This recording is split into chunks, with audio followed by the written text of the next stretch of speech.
ನಮಸ್ಕಾರ, ಆದಾಬ್, ಜೈ ಭೀಮ್. ನಾನು ನಿಮ್ಮ ಭಾಗ್ಯನಾರಾಯಣ ಬುಕ್ಕವರಪ್ಪು. ನೀವು ನೋಡ್ತಾ ಇದ್ದೀರಿ ಸುದ್ದಿ ಸರ್ಕಲ್. ಭಾರತ ದೇಶದಲ್ಲಿ ಈಗ ಹೊಸ ಸಮಸ್ಯೆ ತಲೆದೋರಿದೆ. ಏನು ಅಂದ್ರೆ ತೈಲ ಮತ್ತು ಗ್ಯಾಸ್ನ ಅಭಾವ ಆಗುವಂತಹ ಸನ್ನಿವೇಶ. ಬೀದಿ ಬೀದಿಯಲ್ಲಿ 5 ರಾಜ್ಯಗಳನ್ನು ಬಿಟ್ಟು ಆ 5 ರಾಜ್ಯ ಯಾವುದು ಅನ್ನೋದನ್ನ ನೀವು ಆಲ್ರೆಡಿ ಅರ್ಥ ಮಾಡ್ಕೊಂಡಿರ್ತೀರಿ. ಆದರೂ ಸಹ ನಾನು ಅರ್ಥ ಮಾಡಿಸುವ ಪ್ರಯತ್ನ ಮಾಡ್ತೀನಿ. 5 ರಾಜ್ಯಗಳನ್ನು ಬಿಟ್ಟು ಉಳಿದಂತೆ ಎಲ್ಲ ರಾಜ್ಯಗಳಲ್ಲಿಯೂ ಸಹ ಬೀದಿ ಬೀದಿಯಲ್ಲಿ ಕ್ಯೂ ನಿಂತ್ಕೊಳ್ತಿದ್ದಾರೆ. ಕೆಲವೊಂದು ಕಡೆಯಲ್ಲಿ ಸಾವಾಗಿರುವಂತಹ ಒಂದಷ್ಟು ಸುದ್ದಿಗಳು ಸಹ ಬರ್ತಾ ಇದೆ. ಕ್ಯೂ ಅಲ್ಲಿ ನಿಂತ್ಕೊಂಡು ಸಾಕಾಗಿ ಸುಸ್ತಾಗಿ ಸತ್ತೇ ಹೋಗಿದ್ದಾರೆ ಜನ. ಯಾಕೆ? ಗ್ಯಾಸ್ಗೋಸ್ಕರ. ಒಂದು ಗ್ಯಾಸ್ ಸಿಲಿಂಡರ್ ಬೆಲೆ 1000 ರೂಪಾಯಿ ಆಸ್ಪಾಸ್ ಇರಬೇಕು. ಬಟ್ ಈಗ ಅದು 3000ದಿಂದ 6000 ರೂಪಾಯಿವರೆಗಿದೆ. ಕಮರ್ಷಿಯಲ್ ಸಿಲಿಂಡರ್ ಸಹ ಬೆಂಗಳೂರಲ್ಲಿ 6000 ರೂಪಾಯಿವರೆಗೆ ಸೇಲ್ ಆಗ್ತಿದೆ ಅಂತ ಹೋಟ್ಲ್ ಅವರು ಆರೋಪಿಸ್ತಿದ್ದಾರೆ. ಅದರ ಜೊತೆಗೆ ಹೋಟೆಲ್ಗಳಲ್ಲಿ ಸಾಂಬಾರ್ ಇದ್ರೆ ಚಟ್ನಿ ಇಲ್ಲ, ಚಟ್ನಿ ಇದ್ರೆ ಸಾಂಬಾರ್ ಇಲ್ಲ. ಒಂದು ತಿಂಡಿ ಇದ್ರೆ ಇನ್ನೊಂದು ತಿಂಡಿ ಇಲ್ಲ, ಇನ್ನೊಂದು ತಿಂಡಿ ಇದ್ರೆ ಮತ್ತೊಂದಿಲ್ಲ. ಹೀಗೆ ಇದ್ದಿದ್ದರಲ್ಲೇ ಮ್ಯಾನೇಜ್ ಮಾಡೋ ಪ್ರಯತ್ನ ಮಾಡ್ತಿದ್ದಾರೆ. ಅದು ಸಹ 30% ವರೆಗೆ ಬೆಲೆ ಏರಿಕೆಯನ್ನ ಮಾಡಿದ ನಂತರ. ಯಾಕಂದ್ರೆ ಸಿಲಿಂಡರ್ಗೆ 6000 ರೂಪಾಯಿ ಎಲ್ಲಿಂದ ತರೋದು? 6000 ರೂಪಾಯಿ ಸಿಲಿಂಡರ್ ಕೊಟ್ಟ ಮೇಲೆ ಅವರಿಗೆ ಲಾಭ ಬರಬೇಕಲ್ಲ, ಹೋಟೆಲ್ ನಡ್ಸೋಕ್ ಸಾಧ್ಯ ಆಗ್ಬೇಕಲ್ಲ. ಸೊ ಈ ಸನ್ನಿವೇಶಕ್ಕೆ ಕಾರಣ ಸರ್ಕಾರ, ಮೋದಿ, ಮೋದಿ ಭಕ್ತರು, ಮೋದಿ ಭಕ್ತಿಯಲ್ಲಿ ಮುಳುಗೋಗಿರುವಂತಹ ಎಂಜಲು ಮಾಧ್ಯಮಗಳು, ಗೋಧಿ ಮಾಧ್ಯಮಗಳು ಎಲ್ಲ ಹೇಳ್ತಿರುವಂತಹದ್ದು ಯುದ್ಧ ಕಾರಣ. ಇರಾನ್ ಯುದ್ಧ ನಡೀತಾ ಇದೆಯಲ್ಲ, ಆ ಕಾರಣಕ್ಕಾಗಿ ಆಗಿರುವಂತಹದ್ದು ಅಂತ. ಆದರೆ ಅದಕ್ಕೆ ಯುದ್ಧ ಕಾರಣ ಅನ್ನೋದು ಬೇರೆ ವಿಚಾರ. ಆದರೆ ಮುಖ್ಯವಾದ ಕಾರಣ ಮೋದಿಯ ಮೂರ್ಖತನ. ಮೋದಿಯ ಮೂರ್ಖತನ ಹೇಗೆ ಅನ್ನೋದನ್ನ ಒಂದಷ್ಟು ವಿವರಿಸುವಂತಹ ಪ್ರಯತ್ನವನ್ನು ಮಾಡ್ತೇನೆ. ಸೊ ಒಂದು 6 ತಿಂಗಳ ಹಿಂದೆನೆ ಯುದ್ಧ ಆಗೋ ಸಾಧ್ಯತೆಗಳ ಬಗ್ಗೆ ಟ್ರಂಪ್ ಪದೇ ಪದೇ ಎಚ್ಚರಿಕೆಗಳನ್ನ ಕೊಡ್ತಾನೆ ಬಂದ್ರು. ಇರಾನ್ ವಿಚಾರದಲ್ಲಿ ಇನ್ನಿಲ್ಲದಂತೆ ಟೀಕೆಗಳನ್ನ ಮಾಡೋದು, ದಾಳಿ ಮಾಡ್ತೀವಿ ಅಂತ ಹೇಳೋದು, ಆ ಏನು ಸಮುದ್ರಕ್ಕೆ ಯುದ್ಧ ನೌಕೆಗಳನ್ನ ಕಳಿಸೋದು, ಇದೆಲ್ಲವೂ ಸಹ ಕಳೆದ 6 ತಿಂಗಳಿಂದ ನಡೀತಾ ಇದೆ. ಕಳೆದ 3 ತಿಂಗಳಲ್ಲಿ ಹೆಚ್ಚಿನ ವೇಗವನ್ನ ಪಡ್ಕೊಂಡಿತ್ತು. ಸೊ 6 ತಿಂಗಳ ಹಿಂದೆನೆ ಆ ಸೂಚನೆಗಳು ಸಿಕ್ಕಿದ್ರು ಸಹ, 3 ತಿಂಗಳ ಮೊದಲೇನೆ ಎಲ್ಲ ಸೂಚನೆಗಳು ಸಿಕ್ಕಿದ್ರೆ ಸಹ ಮೋದಿ ಸರ್ಕಾರ ಏನ್ ಮಾಡ್ತಿತ್ತು? ಸ್ಟಾಕ್ ಮಾಡುವಂತಹ ಪ್ರಯತ್ನ ಮಾಡ್ತಾ, ಹೆಚ್ಚಿಗೆ ಗ್ಯಾಸ್ ಅಥವಾ ಪೆಟ್ರೋಲ್ ಅನ್ನ ಖರೀದಿ ಮಾಡೋ ಪ್ರಯತ್ನ ಮಾಡ್ತಾ ಏನು ಮಾಡ್ಲಿಲ್ಲ. ಮೋದಿ ಸಾಹೇಬರು ಯಾವ್ದ್ರಲ್ಲಿ ಬಿಸಿ ಇದ್ರು? ಇನ್ನೆಷ್ಟು ವರ್ಷ ಇರ್ತೀನೋ ಈ ಸೀಟಲ್ಲಿ ಗೊತ್ತಿಲ್ಲ. ಇರುವುದರ ಒಳಗೆ ಯಾವುದಾದ್ರೂ ದೇಶನ ಬಿಟ್ಟಿದ್ರೆ ಆ ದೇಶಕ್ಕೆ ಹೋಗಿ ಅಲ್ಲಿ ಕಿಚಿ ಕಿಚಿ ಕಿಚಿ ಅಂತ ನಕ್ಬಿಟ್ಟು ಬರ್ಬೇಕು. ಆ ದೇಶ ಸುತ್ತಿ ನೋಡಿ ಬರ್ಬೇಕು. ಅಲ್ಲಿ ಒಂದಷ್ಟು ಏನ್ ಸಾಧ್ಯ ಇದೆಯೋ ಅದನ್ನೆಲ್ಲ ನೋಡಿ ಖುಷಿ ಪಟ್ಟು ತನ್ನ ಆತ್ಮವನ್ನ ನೇವರಿಸ್ಕೊಂಡು. ಯಾಕಂದ್ರೆ 35 ವರ್ಷ ಭಿಕ್ಷೆ ಬೇಡಿ ಬದುಕಿದ ಬದುಕಲ್ವಾ ಅದು?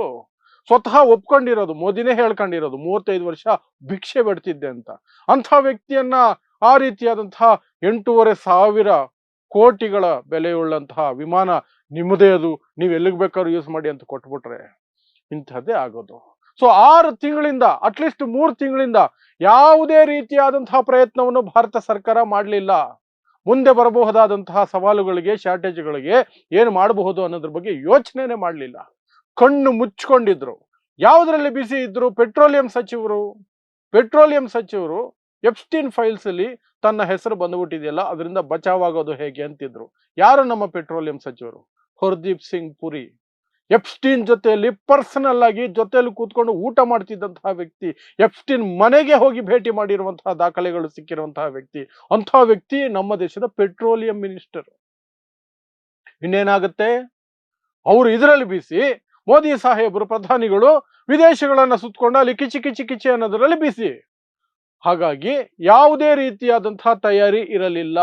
ಹೀಗಾದ್ರೆ ಏನಾಗಬಹುದು ಅನ್ನೋದ್ರ ಬಗ್ಗೆ ಯಾವ ತಯಾರಿನೂ ಇರಲಿಲ್ಲ. ಬೇರೆ ಸರ್ಕಾರಗಳಾದ್ರೆ ಏನಾಗ್ತಿತ್ತು? ಅಟ್ಲೀಸ್ಟ್ ಪ್ರೈಮ್ ಮಿನಿಸ್ಟರ್ ಬೇಜವಾಬ್ದಾರಿಯಿಂದ ಇದ್ರೆ, ಮಿನಿಸ್ಟರ್ ಬೇಜವಾಬ್ದಾರಿಯಿಂದ ಇದ್ರೆ, ಅದಕ್ಕೆ ಸಂಬಂಧಪಟ್ಟಂತಹ ಅಧಿಕಾರಿಗಳಿದ್ರಲ್ಲ, ಅವರು ಎಚ್ಚರಿಸ್ತಾರೆ, ಒಂದಷ್ಟು ಮಾಹಿತಿ ಕೊಡ್ತಾರೆ, ಸಲಹೆ ಕೊಡ್ತಾರೆ. ಸರಿ, ಹೀಗಾಗ್ತಿದೆ, ಮುಂದೆ ಹೀಗಾಗಬಹುದು, ನಾವು ಈ ರೀತಿ ತಯಾರಿ ನಡೆಸ್ಕೊಳ್ಬೇಕು, ದಾಸ್ತಾನು ಮಾಡ್ಕೊಳ್ಬೇಕು, ಅಥವಾ ಹೆಚ್ಚಿಗೆ ಏನಾದ್ರೂ ಪ್ರಯತ್ನಗಳನ್ನ ಮಾಡಬೇಕು, ಅಥವಾ ಜನರಿಗೆ ಮೊದಲೇ ಹೇಳಬೇಕು, ಸ್ವಲ್ಪ ಜಾಗರೂಕತೆಯಿಂದ ಬಳಸ್ಕೊಳ್ಳಿ, ಇಟ್ಕೊಳ್ಳಿ ಅಂತ ಯಾವ್ದಾದ್ರು ಅಧಿಕಾರಿಗಳು ಮಾಡಿರೋರು. ಆದ್ರೆ ಈಗಿರುವ ಅಧಿಕಾರಿಗಳಂತವ್ರು ಎಲ್ಲ RSS ಹಿನ್ನೆಲೆಯವರು. ಅವ್ರಿಗೆ ಗೊತ್ತಿರೋದೇನು? ಸಮಾಜದಲ್ಲಿ ಬೆಂಕಿ ಹಚ್ಚೋದು, ಹಿಂದೂ ಮುಸ್ಲಿಂ ಮಾಡಿ ಮೋದಿನ ಹೇಗೆ ಮತ್ತೆ ಮತ್ತೆ ಗೆಲ್ಲಿಸ್ಕೊಂಡು ಬರಬೇಕು, ಬಿಜೆಪಿನ ಮತ್ತೆ ಮತ್ತೆ ಗೆಲ್ಲಿಸ್ಕೊಂಡು ಬರಬೇಕು. ಅದು ಮಾತ್ರ ಗೊತ್ತಿರುವಂತಹ ಅಧಿಕಾರಿಗಳು ಕೂತ್ಕೊಂಡು ಯಾವ ರೀತಿ ಸಲಹೆ ಕೊಡ್ತಾರೆ, ಅವರಿಂದ ಸಾಧ್ಯನೇ ಇಲ್ಲ ಇದನ್ನೆಲ್ಲ ಫೋರ್ಸಿ ಮಾಡೋದಕ್ಕೆ. ಮುನ್ಸೂಚನೆಗಳನ್ನ ಗಮನಿಸಿ ಮುಂದಾಲೋಚನೆ ಮಾಡುವಂತಹ ಶಕ್ತಿ ಇವ್ರಿಗೆ ಯಾರಿಗೂ ಇಲ್ಲ. ಎಲ್ಲ ಶಾಖಾ ಪ್ರಾಡಕ್ಟ್ಗಳ ಅಧಿಕಾರಿಗಳಾಗಿರೋದು ಈಗ ಮುಖ್ಯವಾದ ಜಾಗಗಳಲ್ಲಿ. ಅವ್ರು ಯಾರಿಗೂ ಸಹ ಚಡ್ಡಿ ಹಾಕೊಂಡು ಲಾಠಿ ಸುತ್ತೋದು ಬಿಟ್ರೆ ಬೇರೆ ಏನೂ ಗೊತ್ತಿಲ್ಲ, ಏನೂ ಗೊತ್ತಿಲ್ಲ. ಅದೇ ಅರ್ಹತೆ ಮೇಲೆ ಆ ಸೀಟಿಗೆ ಬಂದಿರ್ತಾರೆ. ಸೊ ಪ್ರಧಾನಿದು ಈ ಬದುಕು, ಮಂತ್ರಿದು ಆ ಬದುಕು, ಅಧಿಕಾರಿಗಳದು ಈ ಬಾಳು. ಅಲ್ಲಿಗೆ 6 ತಿಂಗಳಿಂದ 3 ತಿಂಗಳಿಂದ ಏನು ಮಾಡಲಿಲ್ಲ. ಸರಿ, ಹಾಳಾಗೋಗ್ಲಿ. ಯುದ್ಧಕ್ಕೆ 2-3 ದಿನ ಮೊದಲು ಮೋದಿ ಸಾಹೇಬರು ಇಸ್ರೇಲ್ಗೆ ಹೋಗಿದ್ರಲ್ಲ, ಆಗ ಮೈ ಫ್ರೆಂಡ್, ಮೈ ಫಾದರ್ಲ್ಯಾಂಡ್ ಅಷ್ಟೆಲ್ಲ ಹೇಳುವ ಮೋದಿಗೆ ನೆತನ್ಯಾಹು ಹೇಳಿರಲ್ವಾ, ನಾವು ಅಟ್ಯಾಕ್ ಮಾಡೋಕೆ ಫುಲ್ ಪ್ರಿಪರೇಷನ್ ಮಾಡ್ಕೊಂಡಿದೀವಿ, ಇನ್ನೊಂದು 2-3 ದಿನದಲ್ಲಿ ಅಟ್ಯಾಕ್ ಮಾಡ್ತೀವಿ ಅಂತ. ಯಾಕೆಂದ್ರೆ ಅಟ್ಯಾಕ್ ಅಂತೂ, ಆಡಿಷನ್ ಅಂತೂ ಇದ್ದಕ್ಕಿದ್ದ ಹಾಗೆ ನಿದ್ದೆಯಿಂದ ಎದ್ದುಬಿಟ್ಟು ಮಧ್ಯರಾತ್ರಿಯಲ್ಲಂತೂ ಇಸ್ರೇಲು ಅಮೆರಿಕ ಮಾಡಿರಲ್ಲ. ಎಲ್ಲ ತಯಾರಿಗಳನ್ನ ನಡೆಸ್ಕೊಂಡು ಎಲ್ಲ ರೀತಿಯಾದಂತಹ ವ್ಯವಸ್ಥೆಗಳನ್ನ ಮಾಡಿಕೊಂಡು ಆಮೇಲೆನೆ ಆ ಯುದ್ಧಕ್ಕೆ ಹೋಗಿರ್ತಾರೆ. 2-3 ದಿನಗಳಲ್ಲಂತೂ ಅದಾಗಿರೋದಿಲ್ಲ. ಮೋದಿ 2 ದಿನ ಮೊದಲೇ ಅಲ್ಲಿದ್ರಲ್ಲ ಇಸ್ರೇಲಲ್ಲಿ. ಆ ಸಂದರ್ಭದಲ್ಲಿ ನೆತನ್ಯಾಹು ಹೇಳಿರಲ್ವಾ, ಹೇಳಿದ್ರು ಇವ್ರ ಕಿವಿಗೆ ಬಿದ್ದಿಲ್ವಾ, ಅರ್ಥ ಆಗ್ಲಿಲ್ವಾ, ಕಿಚಿ ಕಿಚಿ ಕಿಚಿ ಅನ್ನೋ ಶಬ್ದದಲ್ಲಿ ಅದು ಗೊತ್ತಾಗದೆ ಹೋಯ್ತಾ, ಅದು ಗೊತ್ತಿಲ್ಲ. ಒಟ್ನಲ್ಲಿ ಆ ಸಂದರ್ಭದಲ್ಲಿ ಮೋದಿಗೆ ಒಂದಷ್ಟು ಮಾಹಿತಿ ಬಂದಿದ್ದು ಬೇಜವಾಬ್ದಾರಿಯುತವಾದಂತಹ ಮನಸ್ಥಿತಿಯನ್ನು ತೋರಿಸಿರುವ ಸಾಧ್ಯತೆಗಳು ಬಹಳ ಹೆಚ್ಚಿದಾವೆ. ಅದರ ಜೊತೆಗೆ ಇನ್ನೇನಾಯ್ತು, ಯುದ್ಧ ಆರಂಭ ಆಯ್ತು. ಯುದ್ಧ ಆರಂಭ ಆದ ತಕ್ಷಣನೇ ಇರಾನ್ ಜೊತೆಯಲ್ಲಿ ನಮಗೆ ದಶಕಗಳ ಸಂಬಂಧ ಇದೆ. ಸಾಂಸ್ಕೃತಿಕವಾಗಿ ಶತಮಾನಗಳ ಸಂಬಂಧ ಇದೆ, ವ್ಯಾವಹಾರಿಕವಾಗಿ ದಶಕಗಳ ಸಂಬಂಧ ಇದೆ.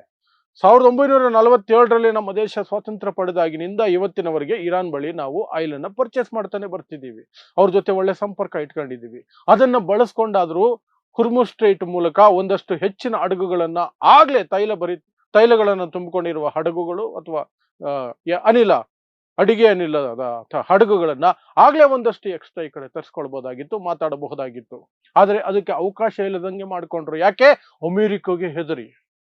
ಇಸ್ರೇಲನ್ನ ಮೆಚ್ಚಿಸ್ಬೇಕಲ್ಲ, ಅಮೆರಿಕನ್ ಮೆಚ್ಚಿಸ್ಬೇಕಲ್ಲ, ಟ್ರಂಪ್ನ ಮೆಚ್ಚಿಸ್ಬೇಕಲ್ಲ. ಆ ಕಾರಣಕ್ಕೆ ಖಾಮಿನೇ ಹತ್ಯೆಯನ್ನ ಖಂಡಿಸೋದಕ್ಕೆ ಇವ್ರಿಗೆ ನಾಲ್ಗೆ ಬರಲಿಲ್ಲ. ಖಾಮಿನೇ ಹತ್ಯೆಯನ್ನ ಖಂಡಿಸೋದಕ್ಕೆ ಇವರಿಗೆ ನಾಲ್ಗೆ ಬರಲಿಲ್ಲ. ಯಾಕೆಂದ್ರೆ ಅಮೆರಿಕ ಮುನ್ಸ್ಕೊಂಡ್ಬಿಡುತ್ತೆ. ಅಮೆರಿಕ ಮುನ್ಸ್ಕೊಂಡ್ಬಿಟ್ರೆ ಎಪ್ಸ್ಟೀನ್ ಫೈಲ್ಸ್ ನ ದೊಡ್ಡ ಮಟ್ಟದಲ್ಲಿ ಅದು ರಾಡಿ ಮಾಡುತ್ತೆ, ಅಥವಾ ಅದಾನಿ ಎತ್ಕೊಂಡು ಜೈಲ್ಗೆ ಹಾಕ್ಬಿಡುತ್ತೆ. ಅದೆರಡು ಆಗಬಾರದು ಅಂದ್ರೆ ನಾವು ಸುಮ್ಮನಿರ್ಬೇಕು ಅಂತ ನರೇಂದ್ರ ಮೋದಿ ಸುಮ್ಮನಿದ್ಬಿಟ್ರು ಸೈಲೆಂಟ್ ಆಗಿ. ಅಲ್ಲಿಗೇನಾಯ್ತು, ಇರಾನು ಸಹ ನಮಗೆ ಸಹಕರಿಸಬೇಕಾದಂತಹ ಅನಿವಾರ್ಯತೆಗೆ ಬೀಳಲಿಲ್ಲ. ಹುರ್ಮುಜ್ ಸ್ಟೇಟ್ ಅಲ್ಲಿ ಎಲ್ಲಾ ಹಡಗುಗಳನ್ನ ತಡೆದಂಗೆ ಇಂಡಿಯಾದು ತಡೆದ್ರು. ಆ ನಂತರ ಎಚ್ಚೆತ್ತುಕೊಂಡು ಖಾಮಿನಿ ಹತ್ಯೆ ಆದ 7 ದಿನಗಳ ನಂತರನೋ 5 ದಿನಗಳ ನಂತರನೋ ಇರಾನ್ನ ರಾಯಭಾರಿ ಕಚೇರಿ ಇದೆಯಲ್ಲ ದೆಹಲಿಯಲ್ಲಿ, ಅಲ್ಲಿಗೆ ಭಾರತದ ವಿಕ್ರಮ್ ಮಿಸ್ತ್ರಿ ಅವರನ್ನ ಕಳಿಸಿದ್ರು. ವಿಕ್ರಮ್ ಮಿಸ್ತ್ರಿ ಯಾರು? ಮಂತ್ರಿ ಅಲ್ಲ, ವಿದೇಶಾಂಗ ವ್ಯವಹಾರಗಳ ಸಚಿವಾಲಯದಲ್ಲಿ ಕಾರ್ಯದರ್ಶಿ, ಸೆಕ್ರೆಟರಿನ ಕಳಿಸಿ ಆ ರಾಯಭಾರಿ ಕಚೇರಿಯಲ್ಲಿ ಖಾಮಿನಿ ಹತ್ಯೆಯನ್ನು ಖಂಡಿಸಿ ಅಲ್ಲೊಂದು ಶರ ಬರೆದ್ಬಿಟ್ಟು ಬಂದ್ರು. ಅದಾದ ನಂತರ ಇರಾನ್ ಸ್ವಲ್ಪ ಸಡಿಲತೆಯನ್ನು ತೋರಿಸ್ತು, ಭಾರತದ ಹಡಗುಗಳಿಗೆ ಬರೋದಕ್ಕೆ ಒಂದಷ್ಟು ಅವಕಾಶ ಮಾಡಿಕೊಡ್ತು. ಸೊ ಇವರ ಮೂರ್ಖತನ ಇನ್ನೊಂದು ಕಡೆ ಅಮೆರಿಕಾಗೆ ಹೆದರುವಂತಹದ್ದು, ಇನ್ನೊಂದು ಕಡೆ ಮುಸ್ಲಿಂ ದ್ವೇಷ ಎಲ್ಲ ಕೆಲಸ ಮಾಡ್ತಿತ್ತು. ಯಾವಾಗ ಇಲ್ಲಿ ಬರಿದಾಗ್ತಿದೆಯೋ 5 ರಾಜ್ಯಗಳಲ್ಲಿ ಚುನಾವಣೆ ಇದೆಯೋ ಆಗ ಅಯ್ಯೋ ಇನ್ನು ನಾವು ಸುಮ್ಮನಿದ್ರಾಗಲ್ಲ, ಒಂಚೂರಾದ್ರೂ ತರ್ಸ್ಕೊಳ್ಬೇಕು, ಚುನಾವಣೆ ಮುಗಿಯೋವರೆಗಾದ್ರೂ ಅಟ್ಲೀಸ್ಟ್ ಈ 5 ರಾಜ್ಯಗಳಿಗಾದ್ರೂ ಕೊಡೋದಕ್ಕೆ ಬೇಕು ಅಂತ. ನಾನು ಆರಂಭದಲ್ಲಿ ಹೇಳಿದೆ 5 ರಾಜ್ಯಗಳು ಯಾವ್ದ್ಯಾವ್ದು ಅಂತ. ಚುನಾವಣೆಗೆ ಹೋಗ್ತಾ ಇರುವಂತಹ ರಾಜ್ಯಗಳವು ತಮಿಳುನಾಡು, ಕೇರಳಂ, ಅಸ್ಸಾಂ, ಪುದುಚೇರಿ, ವೆಸ್ಟ್ ಬೆಂಗಾಲ್. ಈ ರಾಜ್ಯಗಳಿಗೆ LPG ಸಪ್ಲೈ ವ್ಯತ್ಯಯ ಆಗ್ತಿಲ್ಲ. ಆ ರಾಜ್ಯಗಳಲ್ಲಿ ಜನ ಬೀದಿಗೆ ಬರೋ ಪರಿಸ್ಥಿತಿ ಇಲ್ಲ. ಆ ರಾಜ್ಯಗಳಲ್ಲಿ ಹೋಟೆಲ್ಗಳು ಬಂದಾಗಿಲ್ಲ. ಸರಬರಾಜು ಎಲ್ಲ ಬರೋದೆಲ್ಲ ಆ 5 ರಾಜ್ಯಗಳಿಗೆ ಕಳಿಸ್ತಾ ಇದ್ದಾರೆ. ಯಾಕೆ? ಅಲ್ಲಿ ಚುನಾವಣೆ ಇದೆ. ಬೇರೆ ರಾಜ್ಯಗಳು, ಕರ್ನಾಟಕ, ಸಾಯಿರಿ ಅಂತ ಬಿಟ್ಬಿಟ್ಟಿದ್ದಾರೆ. ಹೆಂಗಾದ್ರೂ ಸಾಯಿರಿ, ನಿಮ್ಮಲ್ಲಿ ಚುನಾವಣೆ ಇಲ್ವಲ್ಲ. ಚುನಾವಣೆ ಇದ್ರೆ ಅವಾಗ ನಿಮ್ಮನ್ನು ಕಾಪಾಡ್ತಿದ್ವಿ, ನಿಮ್ಮ ದುರದೃಷ್ಟ, ಸಾಯಿರಿ ಅಂತ ಬಿಟ್ಬಿಟ್ಟಿದ್ದಾರೆ ಕರ್ನಾಟಕನ. ಅದೇ ರೀತಿ ದೇಶದ ಇತರೆ ರಾಜ್ಯಗಳನ್ನು ಬಿಟ್ಬಿಟ್ಟಿದ್ದಾರೆ. ಸೊ ಈ ಆ ರೀತಿಯಾಗಿ ತರಿಸ್ಕೊಂಡಂತಹ 1-2 ಹಡಗುಗಳೇನಿದ್ದಾವೆ ಅವುಗಳನ್ನ ಚುನಾವಣೆ ಇರೋ ರಾಜ್ಯಗಳಿಗೆ ಕೊಟ್ಕೊಂಡು ಮುಗಿಸ್ಕೊಳ್ತಿದ್ದಾರೆ. ಸರಿ, ಈಗಲಾದ್ರೂ ಪೆಟ್ರೋಲಿಯಂ ಸಚಿವರನ್ನು ಕರೆದು ಇಡೀ ಸಚಿವ ಸಂಪುಟವನ್ನು ಕರೆದು ಇದು ಎಮರ್ಜೆನ್ಸಿ ಸಿಚುವೇಶನ್, ಏನ್ ಮಾಡಬೇಕು, ಹೇಗೆ ನಿಭಾಯಿಸೋಣ, ಯಾವುದು ಪರ್ಯಾಯ ವ್ಯವಸ್ಥೆ ಏನು, ಯಾವ ದೇಶದಿಂದ ತರಿಸ್ಕೊಳ್ಬಹುದು, ಏನ್ ಮಾಡಬಹುದು, ಇರಾನ್ನೇ ರಿಕ್ವೆಸ್ಟ್ ಮಾಡ್ಕೊಳ್ಬಹುದಾ, ಇರಾನ್ ಜೊತೆ ಹೊಸ ಅಗ್ರಿಮೆಂಟ್ ಹಾಕೊಳ್ಳೋದ, ಇದು ಯಾವುದೂ ಇಲ್ಲ. Modi is busy in election campaigns. ಅಸ್ಸಾಂಗೆ ಹೋಗಿ ಹಿಂದೂ ಮುಸ್ಲಿಂ ಅಂತ ಹೇಳಬೇಕು, ತಮಿಳ್ನಾಡಿಗೆ ಹೋಗಿ ಸುಳ್ಳು ಹೇಳಬೇಕು, ಕೇರಳಂಗೆ ಹೋಗ್ಬಿಟ್ಟು ಬರ್ದೇ ಇರೋ ಭಾಷೆಯಲ್ಲಿ ಕೆಟ್ಟದಾಗಿ ಲೌಡೇನ ಭೋಜ್ಯಂ ಅನ್ನೋ ರೀತಿ ಯಾವ್ದಾದ್ರು ಭಾಷಣ ಮಾಡಬೇಕು. ಇಂಥದ್ದನ್ನು ಮಾಡೋದ್ರಲ್ಲೇ ಬಿಸಿ ಮೋದಿ.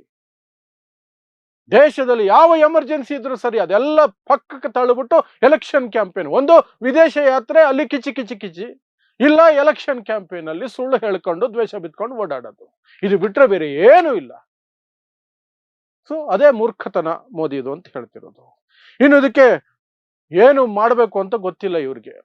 ಮೊದಲನೇದಾಗಿ ಮುಂದಕ್ಕೆ ಏನ್ ಮಾಡ್ಬೇಕು ಅಂತ ಗೊತ್ತಿಲ್ಲ. ಯಾಕಂದ್ರೆ ಇವರೆಲ್ಲ ಪರಿಣತರು ಯಾವುದರಲ್ಲಿ, ಹಿಂದೂ ಮುಸ್ಲಿಂ ಅಲ್ಲಿ. ಬೇಕಾದ್ರೆ ಮೋದಿನ ಮೈಕ್ ಮುಂದೆ ನಿಲ್ಲಿಸ್ಬಿಟ್ಟು ಹಿಂದೂ ಮುಸ್ಲಿಂ ಎತ್ತಿ ಕಟ್ಟೋ ರೀತಿಯಲ್ಲಿ ಭಾಷಣ ಹೊಡೀರಿ ಅಂದ್ರೆ, ನಿಮ್ಮ ತಾಳಿ ಕಿತ್ಕೊಂಡ್ಬಿಡ್ತಾರೆ, ನಿಮ್ಮ ಎಮ್ಮೆ ಕಿತ್ಕೊಂಡ್ಬಿಡ್ತಾರೆ, ನಿಮ್ದೆಲ್ಲ ಕಿತ್ಕೊಂಡ್ಬಿಡ್ತಾರೆ, ಹಂಗ್ ಮಾಡ್ಬಿಡ್ತಾರೆ, ಹಿಂಗ್ ಮಾಡ್ಬಿಡ್ತಾರೆ, ಮುಸ್ಲಿಮ್ಸ್ ಎಲ್ಲ ನುಸುಳುಕೋರ್ರು, ಹಾಗೆ ಹೀಗೆ ಅಂತ ದ್ವೇಷ ಭಾಷಣ ಮಾಡೋದಕ್ಕಾದ್ರೆ ಆಗತ್ತೆ. ಈ ರೀತಿ ಸಮಸ್ಯೆಗಳನ್ನ ನಿಭಾಯಿಸೋದಕ್ಕೆ ಎಲ್ಲಿಂದ ಸಾಧ್ಯ? ಇವರ ಯೋಗ್ಯತೆನ ನಾವು ಮಾನಿಟೈಸೇಷನ್ ಸಮಯದಲ್ಲಿ ನೋಡಿಲ್ವಾ? ಕೋವಿಡ್ ಸಂದರ್ಭದಲ್ಲಿ ನೋಡಿಲ್ವಾ? ಲಕ್ಷಾಂತರ ಜನ, ಕೋಟಿ ಜನ ಹೆಂಗೆಲ್ಲ ನರಳಿದ್ರು ಎರಡು ಸಂದರ್ಭಗಳಲ್ಲಿ ಅನ್ನೋದು ಗೊತ್ತಿದೆಯಲ್ಲ ನಮ್ಗೆ. ಸೊ ಇವ್ರಿಗೆ ಅದು ಯಾವುದು ಬರಲ್ಲ. ಅದನ್ನು ಸಹ ಇದನ್ನ ಒಪ್ಕೊಳ್ಳೇಬೇಕು ಇವರು, ಆದ್ರೂ ಒಪ್ಕೊಳ್ಳಲ್ಲ. ಇನ್ನು ಅಂಧಭಕ್ತರು, ಈ ಕಂತ್ರಿ ಮಾಧ್ಯಮಗಳು, ಎಂಜಲು ಮಾಧ್ಯಮಗಳು ಏನೂ ಆಗಿಲ್ಲ, ಸುಮ್ಮನೆ ಸುಳ್ಳಬ್ಬಿಸ್ತೀರಿ. ಅಸ್ಸಾಂನಲ್ಲೊಬ್ಬ ಅತ್ಯಂತ ಅಯೋಗ್ಯ ಮುಖ್ಯಮಂತ್ರಿ ಹೇಮಂತ ಬಿಸ್ವ ಶರ್ಮಾ ಅಂತ, ಅವನ ಸರ್ಕಾರ, ಅವನ ಪೊಲೀಸರು ಏನ್ ಮಾಡ್ತಿದ್ದಾರೆ ಗೊತ್ತಾ? ಅಸ್ಸಾಮಲ್ಲಿ ಯಾರಾದ್ರೂ ಗ್ಯಾಸ್ ಸಿಗ್ತಾ ಇಲ್ಲ ಅಂತ ಎಲ್ಲಾದ್ರೂ ನೀವು ಮಾತಾಡೋದು, ರೀಲ್ಸ್ ಮಾಡೋದು, ಇನ್ನೇನಾದ್ರೂ ಮಾಡಿದ್ರೆ ಜೈಲಿಗೆ ಹಾಕ್ಬಿಡ್ತೀವಿ ನಿಮ್ಮನ್ನ. ಸಿಕ್ಕಿಲ್ಲ ಅಂದ್ರೆ ಬಾಯಿ ಮುಚ್ಕೊಂಡು ಉಪವಾಸ ಸಾಯ್ಬೇಕು, ಮತದಾನದ ದಿನ ಬಂದು ಬಿಜೆಪಿಗೆ ವೋಟ್ ಹಾಕ್ಬಿಟ್ಟು ಹೋಗ್ಬೇಕೆ ಹೊರತು ಅದನ್ನ ಮಾಡಂಗಿಲ್ವಂತೆ. ಹಂಗೆ ಹೇಳಿದಾರಲ್ಲಿ, ಹಂಗೆ ಮಾಡ್ತಿದ್ದಾರೆ. ಕೇಸ್ ಮಾಡ್ಬಿಡ್ತೀವಿ ನಿಮ್ ಮೇಲೆ ಶಾರ್ಟೇಜ್ ಅಂತ ಹೇಳ್ಬಿಟ್ರೆ.